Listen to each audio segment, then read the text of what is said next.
রহিম।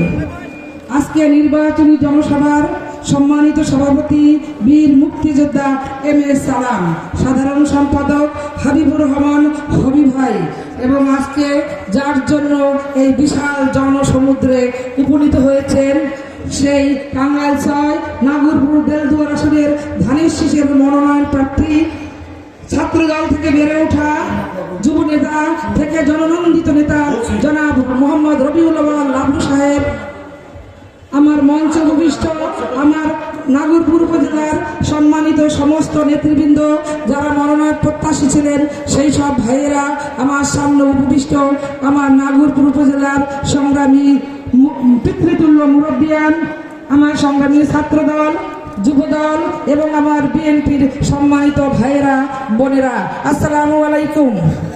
আজকে বেশি কথা নয়, আমি 1 মাস কথা বলেছি, উঠান বৈঠক করেছি, পথসভা করেছি। আজকে শুধু আপনাদের কাছে দোয়া চাইতে এসেছি। আমি নাগরপুর দেলদুয়ার আসনের ধানের শীষের মনোনয়ন প্রার্থী রবিউল আওয়াল লাভলু সাহেবের সহধর্মিণী মনোয়ারা বেগম মুকুল। আমি আজকে আপ্লুত, আমি উচ্ছ্বসিত। এত জনতার মধ্যে আমি 2-1টি কথা বলার জন্য আমাকে মাইক দেওয়া হয়েছে। ধন্যবাদ সবাইকে। আপনারা আগামী 12 তারিখ জাতীয় সংসদে নির্বাচন, এই নির্বাচনে আপনারা স্বতঃস্ফূর্তভাবে সবাই উপস্থিত থাকবেন এবং ধানের শীষে ভোট দিবেন। আগামী 12 তারিখ সারাদিন ধানের শীষে ভোট দিন। আপনারা রবিউল আওয়াল লাভলু সাহেবের কাছে হিন্দু মুসলমান সবই সমান। আমরা হিন্দু মুসলিম ভাই ভাই সকলে মিলেমিশে একসাথে নাগরপুর দেলদুয়ারে ভালোভাবে বসবাস করতে চাই। সবাইকে ধন্যবাদ।